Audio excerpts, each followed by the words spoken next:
van a ser mayores. Y después, porque obviamente al ser países menos desarrollados, lo que vamos a encontrar es que tienen mayor o menor resiliencia a los impactos físicos del cambio climático, ¿no?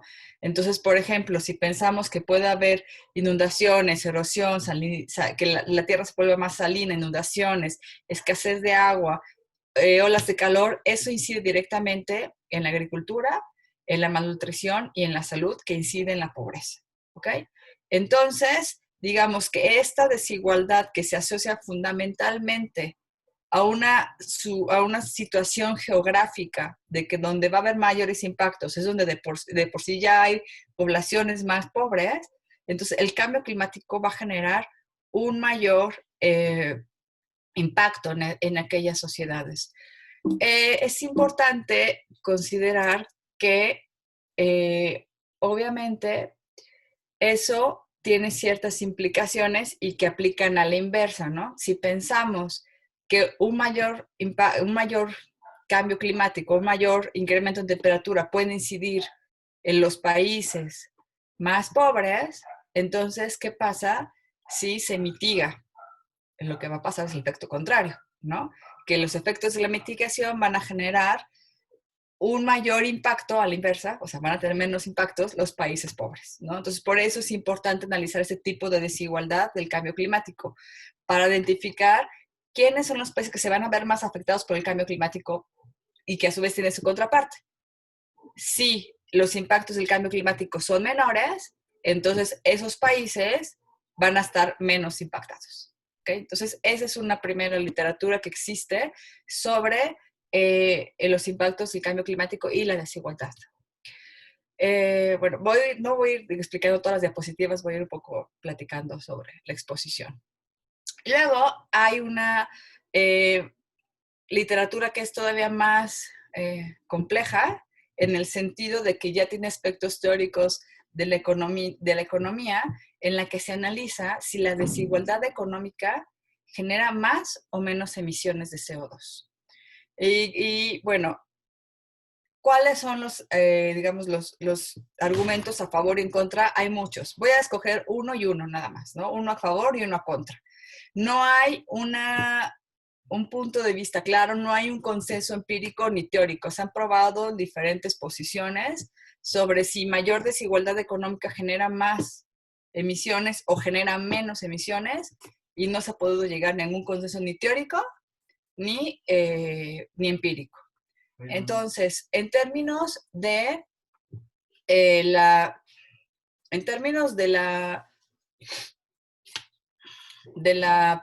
del incremento, del argumento que es una mayor desigualdad genera más deterioro ambiental o más emisiones de CO2. El autor principal que dice que existe esta relación es Boyce, que es un artículo del 94, pero que muchos autores han seguido argumentando a favor de ello, y dice que el hecho de que haya desigualdad hace que las clases económicas que tienen más ingreso, a su vez, tienen un mayor poder político. Entonces, eso hace que cuando se piensa en políticas públicas, presionen más por sus intereses.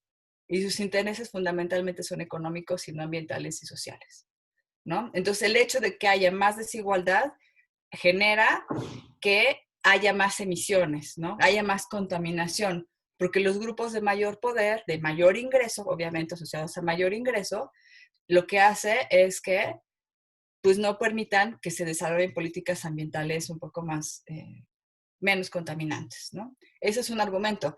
Hay otros varios hay muchos autores que dicen que si la tasa marginal de sustitución, que si es un bien superior o no, y entonces hay discusión al respecto, ¿no? Voy a hacer ahora un argumento a favor de que dice que más desigualdad mejora el ambiente, ¿no? Entonces, por ejemplo, un autor, Scruggs, dice: dado que la calidad ambiental se puede considerar un bien superior, entonces, cuando hay más desigualdad, tenemos personas que los que tienen mayor ingreso pueden demandar más el bien ambiental, y como es un bien superior, entonces podemos tener una mejor calidad ambiental. ¿Ok? Ese es otro de los argumentos que existen.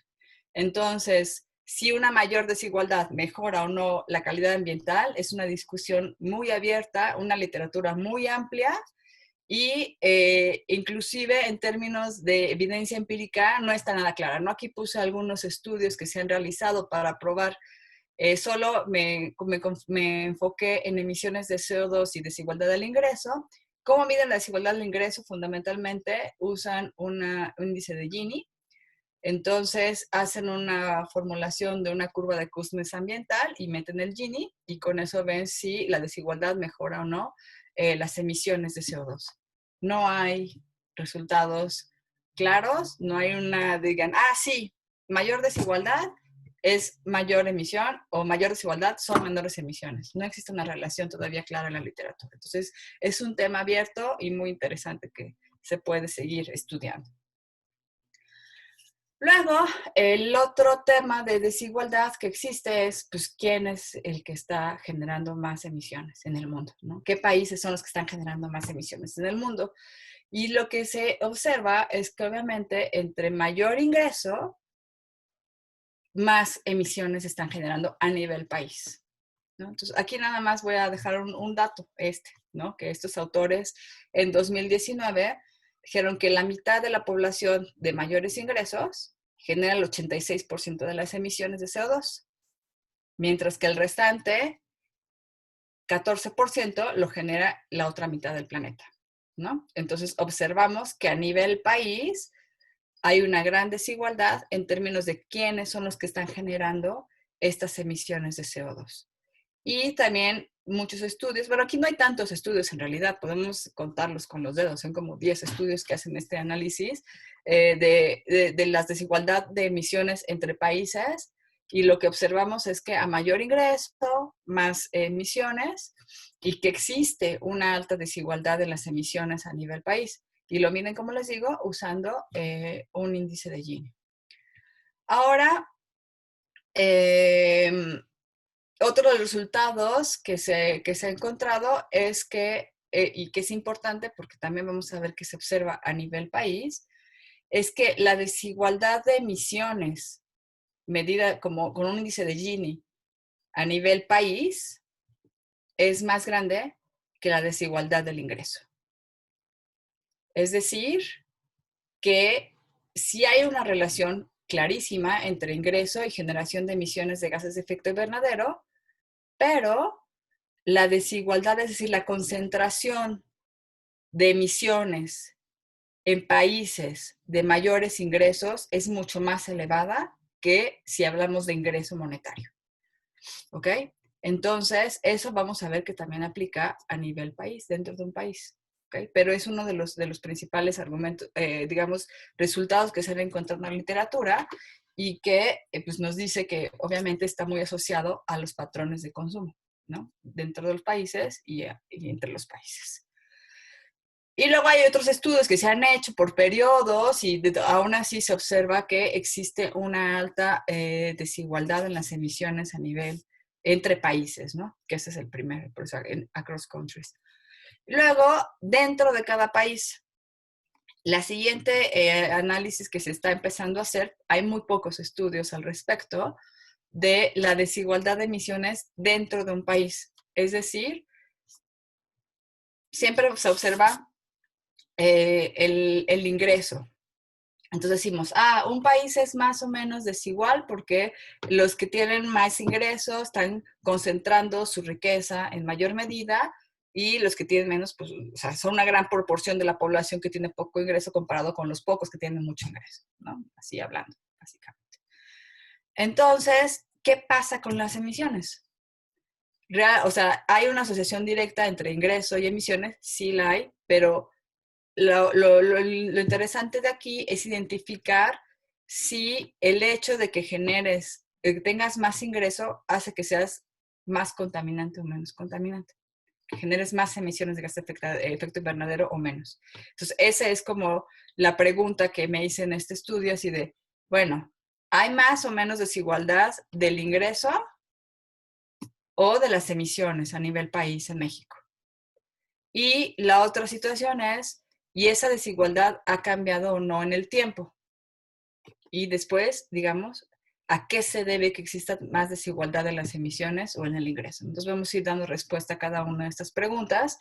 La cuestión interesante de estos estudios a nivel país es que, digamos, no son tan fáciles de hacer porque necesitamos encuestas de hogares, necesitamos matriz de insumo producto y que tengan también la contabilización de emisiones de gases de efecto invernadero. Entonces, en términos de cantidad de emisiones, lo que se observa es que el sector residencial o de los hogares es responsable del 17% de las emisiones a nivel global, ¿no? Pero en términos de consumo de energía del hogar, y en realidad eso es como poquito, porque entonces aquí podríamos ver que una cosa es la energía que consumimos y las emisiones que se asocian a esa energía, y otro lado es que en cada bien que consumimos hay emisiones de CO2. En cada uno de los bienes que consumimos hay emisiones de CO2, ¿no? En los calcetines, en el vaso de agua, en la computadora, en el teléfono, en el cachito de carne que nos comimos hace rato. No les quiero decir cuántas emisiones de CO2 hay, ¿ok? Entonces, es importante considerar que hay diferentes tipos de emisiones a nivel hogar. Primero vamos a hacer aquí de cómo podemos contabilizar las emisiones a nivel hogar, ¿ok? Entonces, obviamente, ¿de qué depende de que yo genere más o menos emisiones? Pues va a depender mucho de las características socioeconómicas de cada uno de los hogares, ¿ok? Entonces, ¿cuánto gasta y cuánto consume? ¿Y de qué va a depender? Pues del tamaño del hogar, de cuánto, obviamente, de cuánto ganan en ese hogar para poder consumir siempre cierto tipo de bienes y pues también, obviamente, pues de las preferencias de los hogares, ¿no? Algunos hogares prefieren comer más carne, otros prefieren comer más verduras, otros prefieren comer productos orgánicos, otros no, etcétera, ¿no? Y entonces, dependiendo de eso, podemos identificar el consumo de los hogares.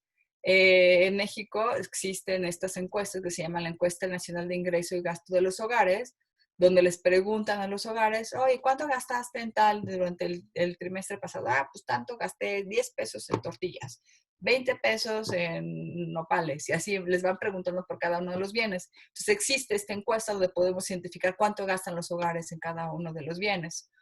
Y también les preguntan cuánto gastaste en luz, cuánto gastaste en gasolina, etcétera. Entonces podemos identificar el gasto en todos los bienes de consumo y también el gasto en la energía, ¿no? En la energía que, genera, que los hogares usan.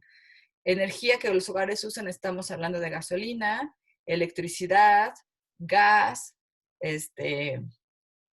gas, carbón, si algunos necesitan carbón todavía, ¿no? Entonces, podemos identificar que es muy fácil para nosotros pensar en eso, como les decía, ¿no? Ah, pues es que estoy quemando gasolina para el coche y entonces estoy generando tantas emisiones de CO2, entonces, está claro la relación. Pero la parte de emisiones asociadas al consumo es la que es un poco más difícil de identificar. Entonces, vamos a ver que hay dos tipos de emisiones, las directas y las indirectas. Las directas es la energía que usamos en el hogar, luz, gas, electricidad, gasolina, etcétera. Y las indirectas es la que está en todos los bienes y servicios que consumimos, servicios incluidos, ¿no? O sea, no solamente los bienes, sino también los servicios. Cuando vas a la escuela, pues están también generándose emisiones de CO2 porque el hecho de ir a la escuela, el profesor tuvo que transportarse y entonces la gasolina que usó para llegar a la escuela, la luz que se prende, el cuaderno que compra, etcétera, ¿no? Entonces, la idea de este trabajo es identificar las emisiones, tanto directas como indirectas, del consumo de los hogares, ¿no? Entonces, bueno, aquí están de nuevo, ya les expliqué, entonces aquí no me voy a detener. ¿Cómo hice para encontrar esas emisiones? Aquí lo voy a explicar rápidamente. Entonces, las emisiones directas son las que encontré, que son las de electricidad, gas, gasolina, etcétera. Las busqué en el inventario de gases de efecto invernadero que publica el Instituto Nacional de Ecología y Cambio Climático.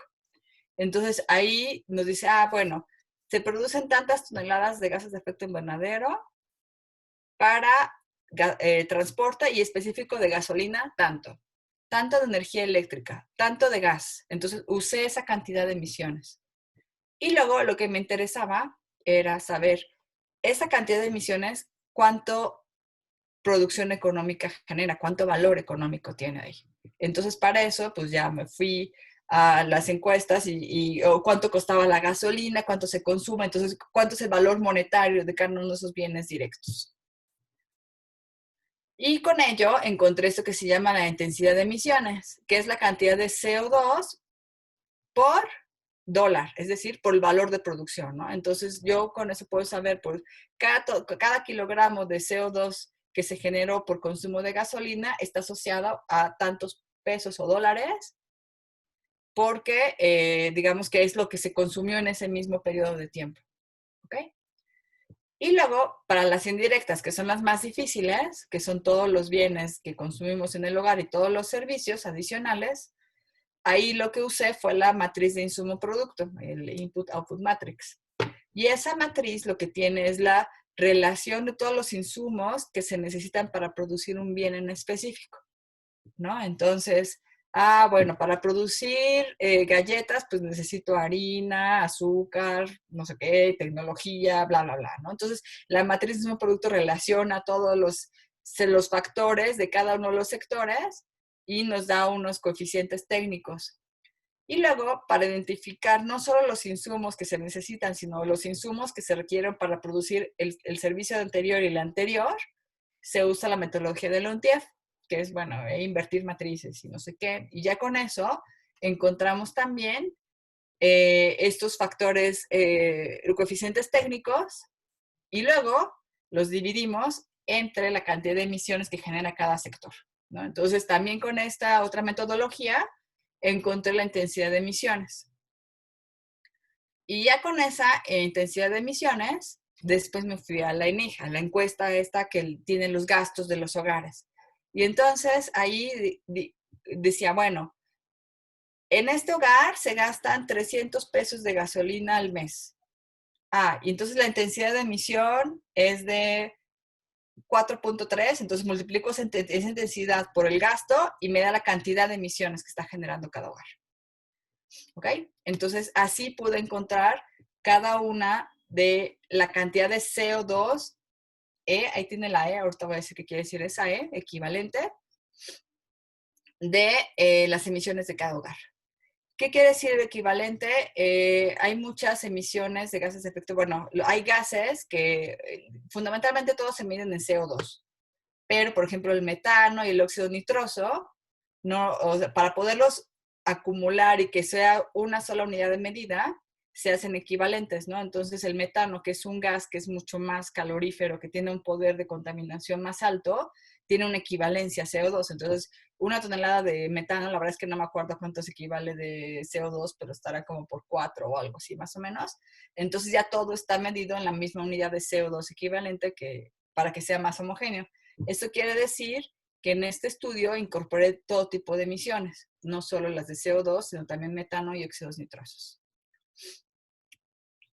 Por ejemplo, aquí están los coeficientes de emisión. Digo, aquí para la matriz de un producto son 80 categorías, donde están todos los diferentes bienes y servicios, pero a su vez estos, para poderlos ligar a la encuesta nacional de ingreso y gasto de los hogares, donde ahí te preguntan bien por bien, es decir, no te dicen agricultura, ¿no? Te dicen maíz, chile, nopales, lechuga, todos los bienes.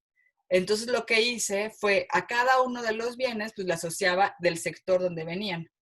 Entonces estamos hablando de que, por ejemplo, la ENIC del 2014, ahorita les voy a decir por qué el 2014 y no las últimas UCE, tiene 744 bienes y servicios. Entonces, a cada uno de estos tuve que ir poniéndole su valor para poder encontrar, asociarle su coeficiente de emisión.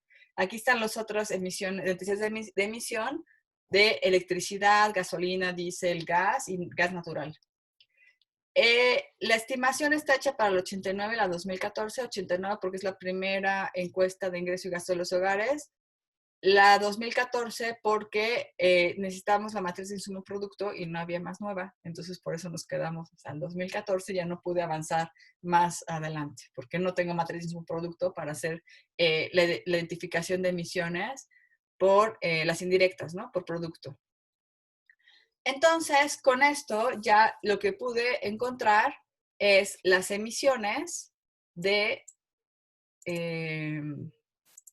ay, perdón. Ups, ahora sí. Las emisiones de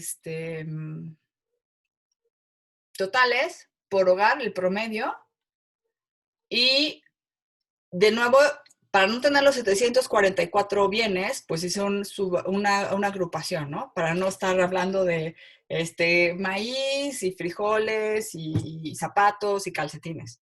Entonces hice una clasificación donde me enfoqué en los bienes que son altamente generadores de gases de efecto invernadero, ¿no? Como electricidad, transporte aéreo, energía del hogar, carne. Carne es muy importante, ahorita vamos a ver por qué. Transporte privado, transporte público, todos los servicios los puse juntos, frutas y vegetales, agua y residuos sólidos. Y entonces con eso encontré el promedio de las emisiones por hogar del 89 y del 2014. Aquí nada más lo importante que quiero señalar es que las emisiones han aumentado de forma significativa de un periodo a otro, ¿no? Estamos hablando que en promedio de 0.92 toneladas per cápita pasamos a 1.89. Estas son las que yo estoy estimando. En realidad, México en el 2014 las per cápita era 3.4. Es decir, que mi estimación está abajo de lo que es. Pero recuerden que aquí nada más estamos viendo las emisiones de los hogares, aunque está incluyendo la producción, pero no necesariamente incluye todas las emisiones de todos los sectores, ¿no? Pero está bastante, yo digo que cercano.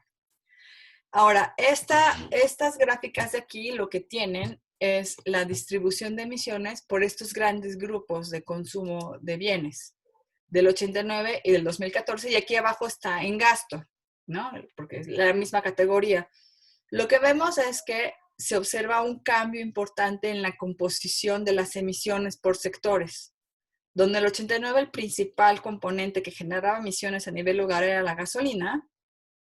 Ya para el 2014 se diversificó y el que toma un rol bien importante es el transporte aéreo, ¿no? Entonces la cantidad de vuelos que se están realizando cada vez es mayor y un vuelo genera un montón de cantidad de emisiones de CO2 y aquí se ve, ¿no? La otro componente que estaba chiquito aquí, este verdecito, y luego ya se hizo una barra más grande, es la carne. La cantidad de carne que está comiendo la población mexicana está incrementando de forma exponencial. Y la carne es una de las principales fuentes de gases de efecto invernadero, porque además genera metano, que como les dije es uno de los gases que es todavía más, que tiene más calor, ¿no? que el CO2. Entonces, lo que vemos es que está habiendo un cambio en el patrón de generación de emisiones. Podemos ver aquí abajo que es el patrón de consumo en sí asociado con el gasto y no hay un cambio tan drástico como se observan las barras acá, ¿no? Pero aquí sí lo que vemos es que, por ejemplo, de servicios, porque incluye todos los servicios de educación, salud, por eso es tan grande esa barra, pues ha aumentado. Y también el de, digamos que en términos de gasto, pues la estructura es más o menos igual. Entonces, lo que podemos inferir, aquí nada más así, de entrada, es que los patrones de consumo o digamos que cada vez estamos yendo hacia bienes que son más contaminantes. Ahorita vamos a ver todavía más esto. Esta es la relación entre las emisiones de CO2 y el gasto de los hogares para el año 2014. Entonces, lo que observamos es que tiene esta forma de U invertida. Claro que aquí tenemos muy poquitas observaciones, porque aquí lo que estamos observando son los súper ricos, ¿no? Los que tienen mayores ingresos del país. Y aquí obviamente pues la mayoría de la población está concentrada acá.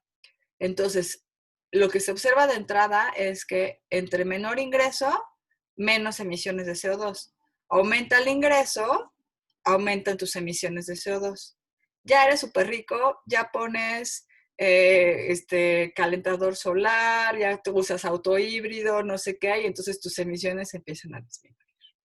¿Ok? Pero nada más estamos hablando de los súper ricos. ¿Vale? Ojalá que esta curva empezara a curvarse desde acá. O sea, Y de no Saúl. Estamos hablando de Saúl. exactamente.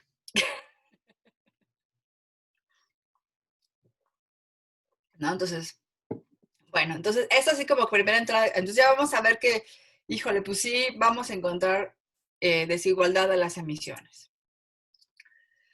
Aquí están las emisiones directas e indirectas per cápita ya por decil de ingreso.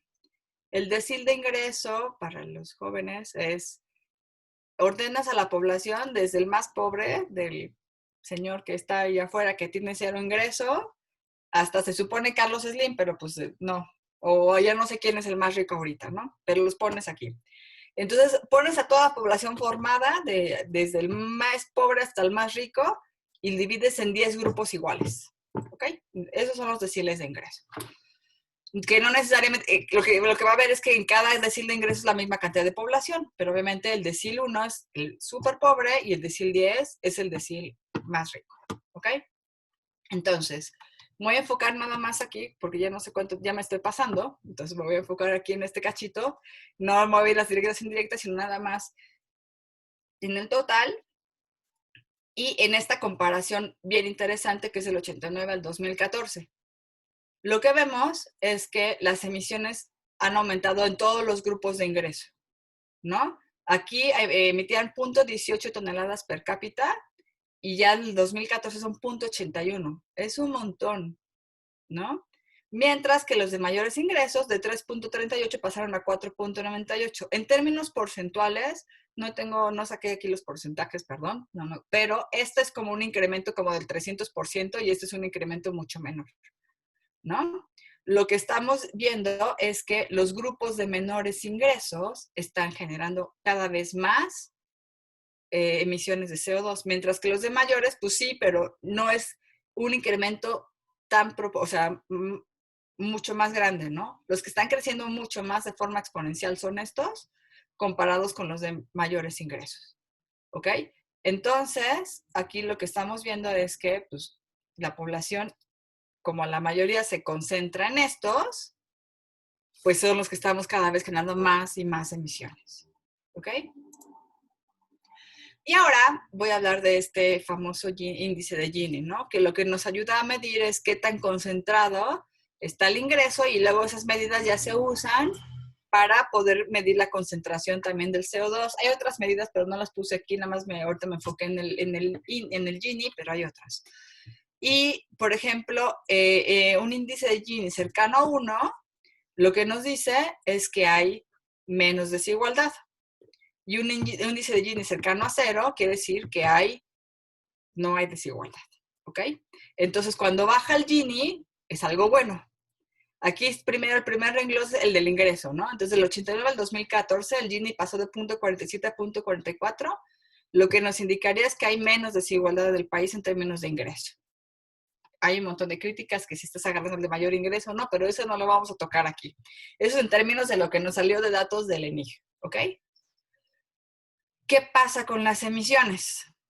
Las emisiones, punto número 1, el índice de Gini es mucho más grande que el del ingreso, que entonces vamos a ver que es igual que el resultado a nivel internacional, ¿no? Que hay más desigualdad en la generación de emisiones que en el ingreso, ¿ok?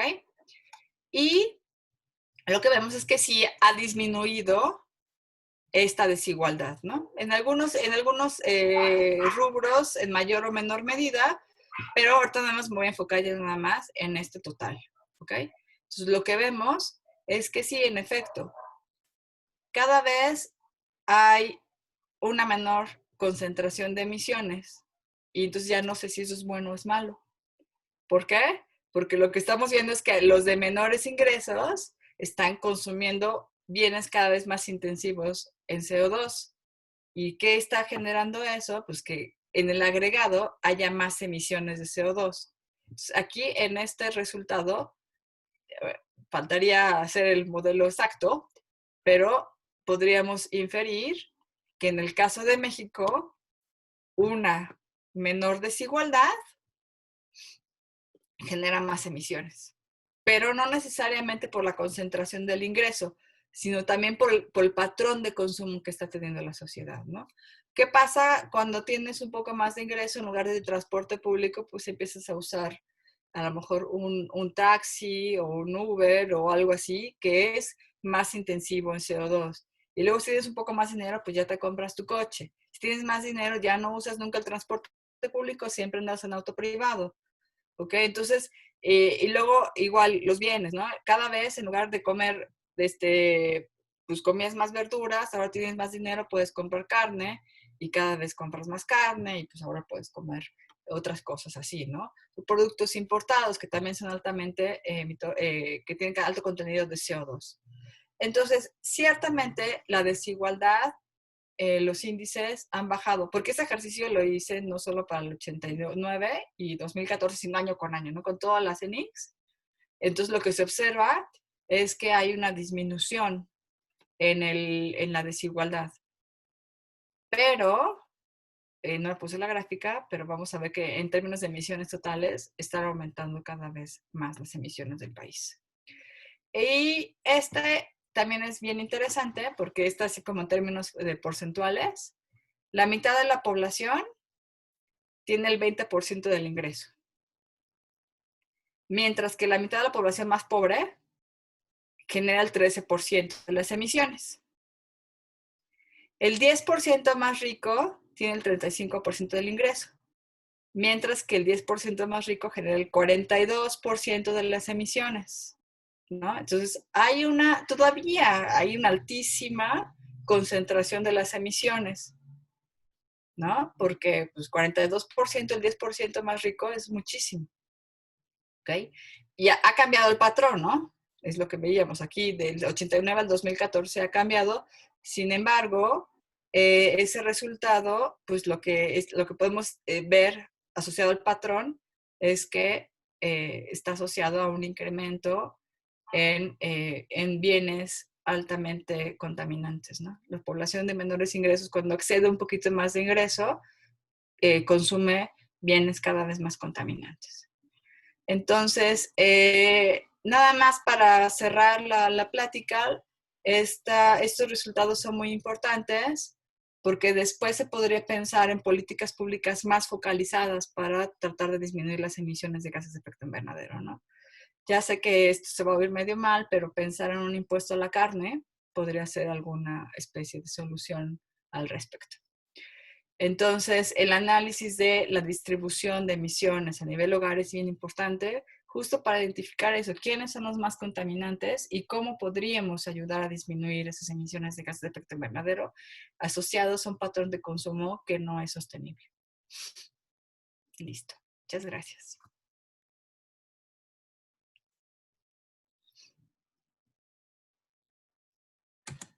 No, gracias. Perdón, ya. Muchas gracias a ti, Karina. Está súper interesante. Creo que tocas muchos temas que pueden incentivar muchos buenos debates y buenas preguntas. Quisiera pedirles una disculpa a todos. Se nos fue el botón de grabar al principio, entonces se perdió para la grabación la introducción de nuestra expositora, que es la profesora Karina Caballero. Entonces voy a repetirla brevemente. La profesora Karina es coordinadora académica de la especialización de Economía del posgrado de la Facultad de Economía de la UNAM.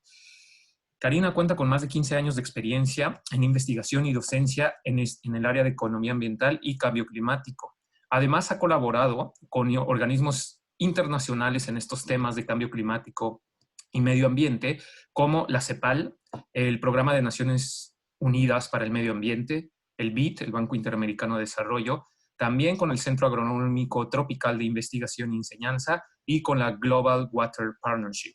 Entonces, es claro que su investigación y sus credenciales le dan pues toda la autoridad para hablar de este tema y para decir cosas tan fuertes que la gente rica como Saúl, que tiene su boiler ahí atrás, que se veía, contaminan bastantito, pero también ha colaborado con el gobierno mexicano, ha colaborado con la Secretaría de Medio Ambiente y Recursos Naturales, con el Instituto Nacional de Ecología y Cambio Climático, y sus estudios de licenciatura los hizo en la Facultad de Economía de la UNAM y posgrados en el Colegio de México y en la Universidad de Siena, en Italia. Entonces, nuevamente, Karina, muchas gracias. Está bien interesante el tema y a mí me gustaría empezar preguntas con dos muy rápidas. Esta es una pregunta que me hacían mucho estudiantes de preparatoria y que hace mucho en general con gente muy ñoña con la que me desenvuelvo. Pues aquí está mi amigo Saúl. Los Avengers a Thanos, este villano que diezma, es más, aleatoriza y elimina al 50% de la población porque hace un diagnóstico que va de acuerdo a toda la literatura que nos expusiste. Toda la actividad de los seres humanos es contaminante, impacta al medio ambiente, agota los recursos naturales y genera el cambio climático. Entonces, este villano este personaje parte de ese diagnóstico y dice, bueno, pues entonces la solución es que somos muchos, sobramos. ¿Qué hago? Aleatorizo y mato, desaparezco al 50% de la población. Entonces, mi primera pregunta va respecto a, ¿cuál es tu opinión, Karina, respecto a esta medida de Thanos para solucionar el problema del cambio climático? Y la segunda pregunta, que va muy de la mano a lo que comentaste en el cambio del patrón en el ingreso, aunque los ricos siguen siendo los que más contaminan, la gente de menor ingreso está contaminando más. ¿Cuál es tu opinión respecto a lo que está haciendo el actual gobierno mexicano para, si es que tiene una política medioambiental para solucionar este tema? Entonces, la primera pregunta es, ¿qué opinas respecto a Thanos y qué opinas respecto al gobierno mexicano? Bueno, respecto a Thanos, hay un modelo muy sencillito en economía, que es este famoso modelo IPAT, que lo que hace es identificar el impacto ambiental, eso es I, y dice que es una identidad y se puede asociar a tasas de crecimiento de la población, de la riqueza y de la tecnología. Muchos estudios empíricos y además cuando uno ve las tasas de crecimiento, porque la tasa de crecimiento de cada una de esas cosas nos puede dar tasa de crecimiento del impacto ambiental. Lo que se observa es que la tasa de crecimiento que más impacta es la de la población. Si quitas a la mitad de la población, seguramente vas a generar una menor cantidad de gases de efecto invernadero. Ya después, cuando te vas a qué mitad de la población quitaste, si la de mayores o menores ingresos, pues ahí es donde ya no sabemos si esa mitad que quitas de población correspondería a una exacta mitad de reducción de emisiones, porque depende de qué mitad te llevaste. Si los demás ricos, o sea, qué porcentaje, ¿no? De mayores ingresos o menores. Si te llevaste a los de menores ingresos, pues tu política no va a servir tanto, ¿no?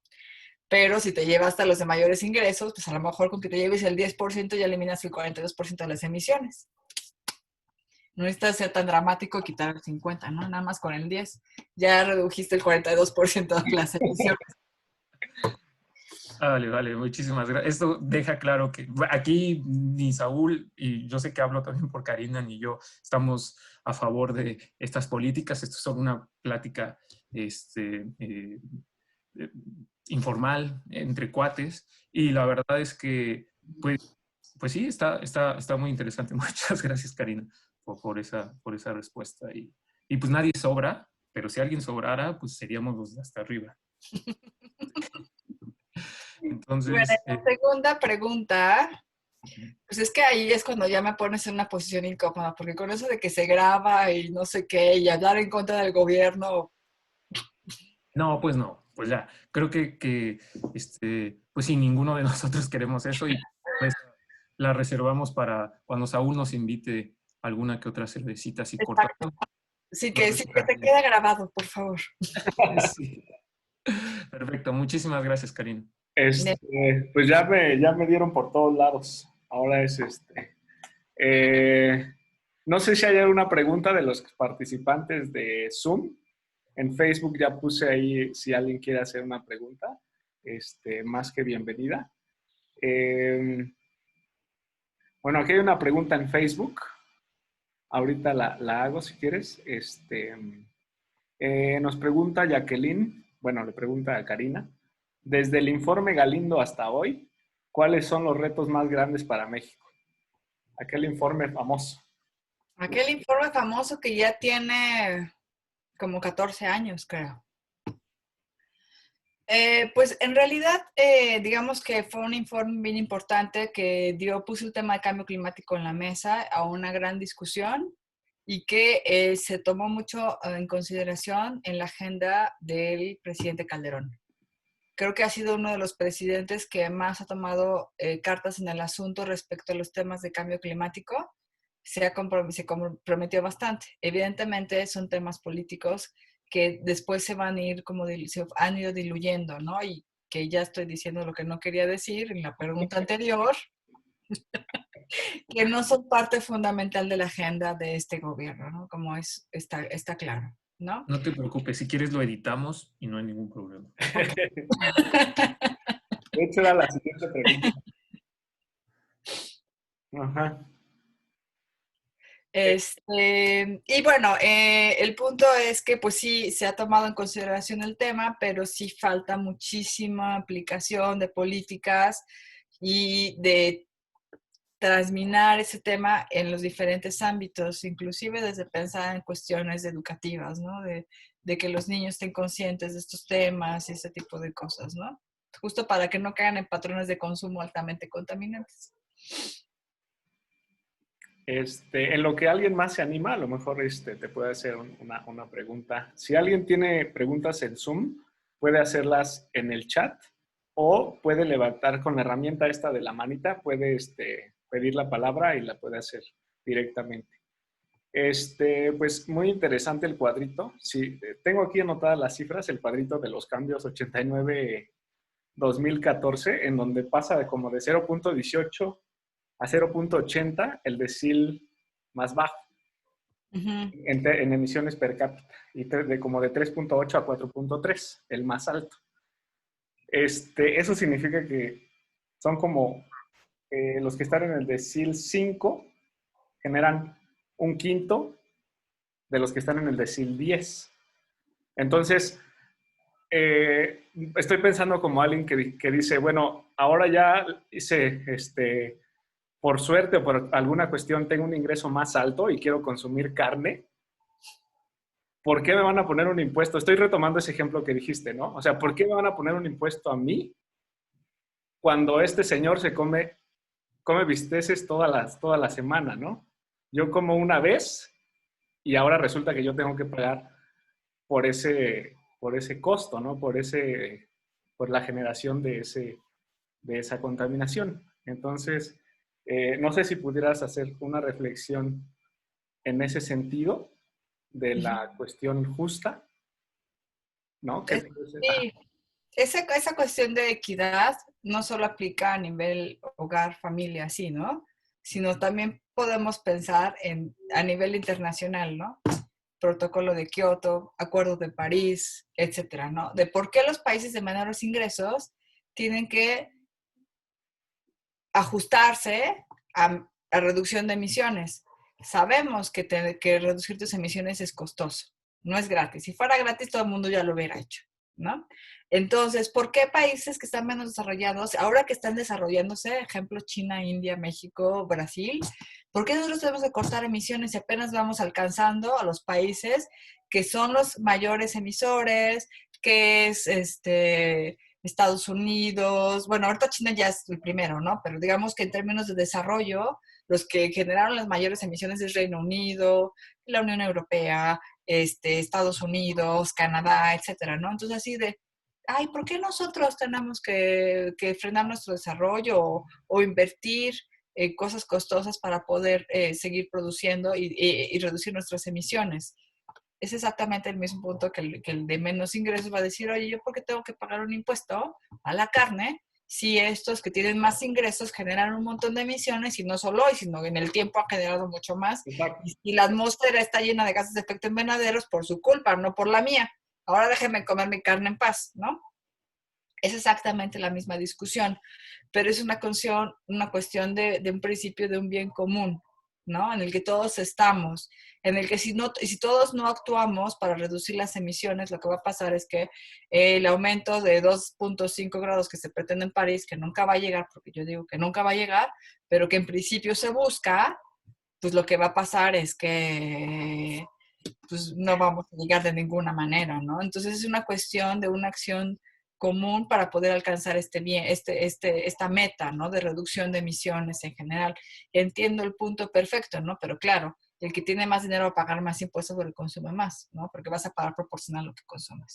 Sí, sí.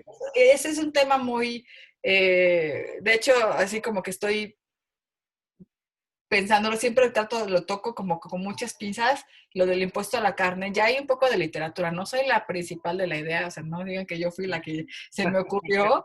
Hay algunos artículos, no muchos, hay poquitos que hablan de ese impuesto a la carne. Sí, pero ese impuesto puede ser a varias cosas, no solo la carne, sino lo Sí, tomé como ejemplo, ¿no? a la aviación, Sí, que por, algunos impuestos pueden ser más dañinos en términos económicos para los deciles más bajos, ¿no? Para la gente que tiene menos ingresos. como a la gasolina misma, Exacto. ¿no? Pero para eso justamente se tiene que pensar no solo en un impuesto, sino en una reforma fiscal integral, en la que puedes regresar de alguna manera a los de menores ingresos ciertos beneficios, ¿no? Como un transporte público más eficiente, etcétera. Pero además acuérdense, lo primero que platiqué al principio de la plática, o sea, de lo que dije al principio de la plática, que los impactos físicos, si son menores, benefician más a las poblaciones más pobres. Claro. Creo que aquí Carlos tiene una pregunta. A ver si puedes activar tu micrófono o yo lo activo. Ah, ya. Y no, no, ya pude. No encontraba la manita. Dije, qué mano, dice, ya la encontré bastante bien. No, bastante bien, Karina. Ya había visto yo parte de tu trabajo, ¿no? En pláticas que hayamos tenido y todo, ¿no? Pero ahorita como lo tienes, redondeado, o sea, está perfecto, ¿no? Y genera muchas, preguntas, muchas, reflexiones sobre este tema, ¿no? A mí me llamó mucho la atención una parte que ahorita la comentó Saúl, ¿no? Lo que tiene que ver con el incremento de esta cantidad de emisiones que hay por decil, que ya lo comentaron, el de 0.18 a 0.89, ¿no? Yo me quedé un poquito atrás, ¿no? En el anterior, en donde muestras las intensidades de CO2 por cada tipo de producto que tienes, ahí está el fenómeno contrario, ¿no? Está como una reducción de, intensidad de emisiones de CO2 por la producción o generación de estos bienes, y por el otro hay un incremento del otro, ¿no? Es como que deja ver primero que, no sé si esto sea resultado de un avance tecnológico, y el otro, pues una mejora del nivel de ingreso, ¿no? Igual sería como una pequeña reflexión en este tema, porque creo que deja ver, o creo que es bastante claro, que las, digamos, como políticas que se tendrían que seguir para buscar una reducción de emisiones de CO2, tienen que ir más allá de solamente estar enfocadas en la parte tecnológica y en la parte de la producción, ¿no? Sino que tienen que estar ahora acompañadas del otro, ¿no? O a lo mejor es una impresión con la que yo me quedé ahí, ¿no? La idea sería es cómo se podría extender esa idea de manera para no señalar solamente un producto como dice Saúl, ¿no? Sino que fuera algo más amplio, porque yo siento que ahí está el punto, ¿no? Como un hallazgo muy fuerte, ¿no? Esa sería como la primera que tengo, ¿no? El otro es, tiene que ver con las encuestas, la desigualdad que encontraste, creo que están los cálculos bastante buenos, y sobresale mucho que el último decil, la cantidad de ingreso que concentra y la cantidad de emisiones de las que es responsable, ¿no? Mm.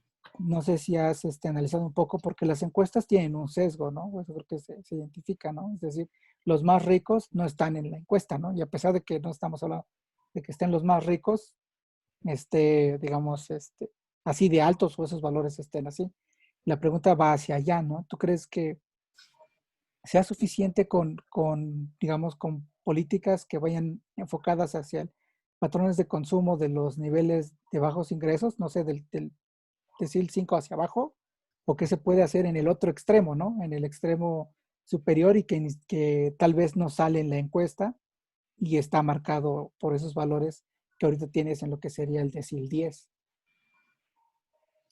Sí, muchas gracias, Charlie. Tienes, o sea, sí está como justo ese punto de que la intensidad de emisiones cae muchísimo en el tiempo, ¿no? Son valores altos y con el tiempo la cantidad de CO2 por peso en cada uno de los sectores, en todos, cae de forma importante.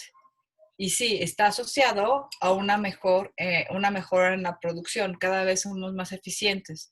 Si lo vemos a nivel macro, la cantidad de energía que se necesita para producir una unidad de producto, la intensidad energética está bajando, ¿no? Entonces cada vez estamos, de hecho ya casi estamos a punto de pasar, ¿no? Así que por cada unidad o sea, como la intensidad energética, ya estamos desacoplando este crecimiento del PIB con el crecimiento del consumo de energía. Entonces, por un lado, sí estamos siendo más eficientes en el uso de la energía para producir, que está asociada también a no solo a la energía, sino a la descarbonización, cada vez una mejora tecnológica, pero por el otro lado, los patrones de consumo son los que no ayudan, ¿no? Entonces, por más que se quiera producir de forma limpia y eficiente, si no hay un cambio en el patrón de consumo, no se va a poder generar la reducción de emisiones deseada, ¿no? Entonces, sí es una muy buena reflexión esa respecto de que por eso es tan importante analizar a nivel hogar o esta desigualdad y esta composición de hecho, la otra parte del estudio es cuáles son los determinantes del consumo, de la generación de emisiones por hogar, ¿no? ¿Cuáles son los principales factores que generan que cada hogar genere más o menos emisiones? Entonces, pero eso es otra plática. Entre 15 días, ¿no? Entre 15 días.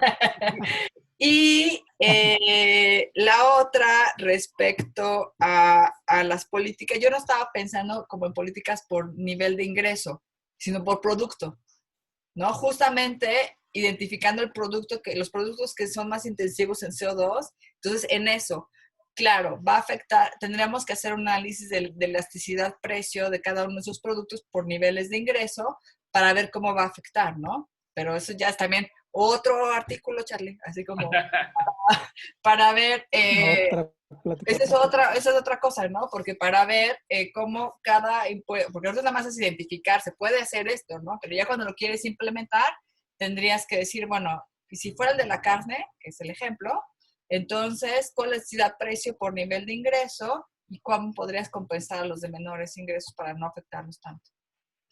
Sí, muchas gracias, Karina y Charlie. Solamente para aclarar con parte de la gente que nos ve en Facebook, entre ellas mi señora madre, que no saben de economía. Charlie, lo que comentó fue respecto a que a todo lo que mencionó Karina, pues son cualquier política que busque disminuir estos efectos negativos del cambio climático va a ser impopular. Y Karina se está enfocando más que en el dinero, en lo que ganan las personas, si son ricos o pobres. Ella propone algo que es muy interesante, que es enfocarnos en productos y ver las elasticidades. Y la elasticidad es qué tan sensible somos como personas a los cambios en los precios. Me suben el precio de una película de Alfonso Cuarón, qué tan sensible soy respecto a me suben el precio de una película de Silvia Pinal. Entonces, es tacos de bistec, tacos a pastor, ¿qué tanto cambia nuestro consumo respecto a los cambios en los precios? ¿Qué tan sensibles somos? ¿Qué tan, ay, pues ya mejor no, está muy caro, ya no lo compro? O no importa que esté más caro, lo voy a comprar porque me encanta, es mis cigarritos, son mis tacos de bistec. Cigarros, ¿no? Entonces, exacto. Entonces, a eso se referían respecto a las políticas que son impopulares. Karina lo que propone, que es súper interesante, es meterle impuestos a los productos, no por si eres rico o pobre, y qué tan sensibles somos a ese impuesto. O sea, a qué productos les tenemos que poner impuesto para que no tengan un efecto tan negativo en la población. Y pues eso es de lo que estábamos hablando. Saúl, no sé si hay alguna otra pregunta por ahí. Hay un par de preguntas en Facebook. Una creo que ya está al menos parcialmente contestada, que es ¿qué política puede implementar para lograr que los individuos disminuyan su consumo? Me imagino que son el consumo de aquellos bienes que son intensivos en la generación de CO2. Ya lo acabamos de mencionar. Y esta es otra pregunta de Sergio Solano. Entonces, con base en la plática, podemos decir que existe una relación de causalidad entre la desigualdad del ingreso y el cambio climático. ¿Se puede partir entonces de políticas públicas que busquen una redistribución del ingreso más justa con el fin de reducir los efectos del cambio climático?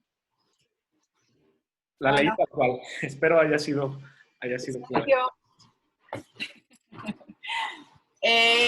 Pues es una pregunta, perdón, porque está cayendo aquí una tormenta y ya no escucho bien. Voy a acercar. Y aquí también. Pues ese es como todavía otro artículo, ¿no? Justo de revisar esta relación que es lo que les comentaba en la segunda parte de la presentación, ¿no? Diciendo que no hay un consenso si la desigualdad del ingreso genera más o menos emisiones, ¿no? Entonces, porque decía, bueno, entonces si mejoramos la desigualdad del ingreso, lo que va a pasar es que va a haber menos emisiones. Pero lo que vamos a ver es que también depende de qué etapa de desigualdad del ingreso sea. O sea, la literatura, como digo, no está clara y depende en qué etapa. Si vas apenas a mejorar un poquito, lo que va a pasar es lo que está pasando en México, ¿no? Que mejorar la desigualdad del ingreso lo que va a hacer es que vas a tener, los de menores ingresos van a poder consumir bienes que cada vez son más intensivos en CO2. Y entonces eso va a generar más contaminación. Creo que para México todavía estamos en esa etapa. Pensemos, por ejemplo, en países nórdicos, que mejoras la desigualdad del ingreso, que tienen más ingreso, y los que están pobres tienen más ingreso, pero ya van a empezar a consumir bienes que son más amigables con el medio ambiente, porque ya pasaron como en esa primera etapa en la que apenas están mejorando su ingreso, sino ya lo mejoraron, entonces pueden mejorar un poquito más y ya son conscientes de que hay ciertos bienes ambientales y que son menos intensivos de CO2. Entonces, sí, también, esa es otra discusión para otro artículo. Hay mucha información aquí para trabajar mucho. Pues creo que sería la última pregunta. Hay un montón de temas que derivan de esta investigación, ¿no? Todos muy interesantes y que merecen mucho trabajo. También lo bueno de estas presentaciones, creo que también como invitamos a alumnos y gente que es conocida, a veces para los alumnos puede servir como una fuente como un origen de ideas para generar sus tesis de licenciatura, de maestría, de especialización, etc. Entonces, ya les diste muchos caminos por dónde ir, ¿no? No necesariamente tiene que ser en eso, sino a partir de esta reflexión, partir y empezar a investigar qué está sucediendo detrás de todos estos patrones. Muchas gracias, creo que fue una muy buena presentación. Muchas gracias por compartirla con nosotros, que esto me imagino que es, como todos los trabajos, involucra muchas horas, como es informar la plática, involucra muchas horas nalga, ¿no? Entonces, te agradecemos mucho por haber resumido todo este trabajo en media hora, ¿no? No sé si Luis tengas otro comentario. Nada más que agradecerte otra vez, Karina, por la plática, por traer este tema y, como dice Saúl, por traer tu trabajo y aterrizarlo para todos nosotros. Muchas gracias. Híjole, llegó una pregunta de último minuto y es alguien que creo que, no sé, déjame ver si... Pues si Karina tiene tiempo... Y tú dices, viene por allá de Boston. Creo que está en Boston. ¿Qué dice? Dice la pregunta, ¿es Edna Liliana? ¿Cuál es tu reflexión sobre la posible reacción de la iniciativa privada o producción y de qué manera puede ser traídos a bordo? O sea, pensar en... Impuesto a la carne, me imagino. Ajá. Sí, dice, a ver, la voy a leer tal cual está aquí, ¿no?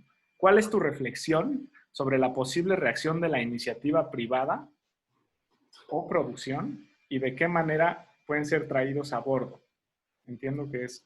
Sí, supongo que es sobre los mismos impuestos, ¿no? Pues, digamos, de por sí siempre un impuesto tiene un montón de problemas de que nadie quiere tenerlos, ¿no? Los productores obviamente no quieren tener un impuesto adicional porque tienen que pagarlo y al final siempre lo trasladan a los consumidores, pero de todas maneras siempre es un problema poder implementar esto, ¿no? Porque obviamente cómo están ahorita, por ejemplo, los impuestos a los productos chatarra. ¿Cómo está toda, así como que todo el mundo dice, no, yo no quiero mi impuesto al producto chatarra porque ni genera tanta problemas de obesidad ni nada, ¿no? Entonces siempre hay un cabildeo súper complejo para poder implementar un impuesto. No es nada sencillo, ¿no? Son como, hay que pensarlo bien y diseñarlo de forma adecuada para que pueda ser... Aquí se está cayendo el cielo. Perdón. Para que pueda ser implementado de forma adecuada, ¿no? Pero sí es un proceso de cabildeo bien importante que no es nada más así de, pues vamos a poner un impuesto, ¿no? Pues está claro ahorita con muchos productos aquí en México, el de bebidas azucaradas, el de la comida chatarra, etcétera, ¿no? Que inclusive, por ejemplo, que ni siquiera es un impuesto, pero ponerle el etiquetado es todo un pleito, ¿no? Que, por ejemplo, eso sería otra cosa interesante, que a lo mejor no solo pensar en un impuesto, sino en un etiquetado en el que pongas la huella de CO2 del producto que estás consumiendo y saber si quieres comprar una mermelada local o una importada, si ves la huella de CO2 que tiene ese producto, ¿no? Entonces, a lo mejor hablar de ese tipo de políticas que no necesariamente son impuestos, sino también como etiquetas que ayudan a que la gente pueda cambiar sus patrones de consumo. Pues listo, yo creo que Tlaloc te escuchó hablar de cambio climático y se enojó, entonces yo creo que mejor nos vamos porque a lo mejor se me va la luz y empezamos. Era Thanos, era Thanos. Yo creo que Tlaloc se enojó y dijo Ya que... empezó, ya va contra los ricos, Saúl, vete a esconder. Pues muchísimas gracias, Karina. Gracias a ustedes por la invitación. Una vez más, bueno, estén muy bien todos entonces. Vale, gracias, saludos. Nos vemos, gracias.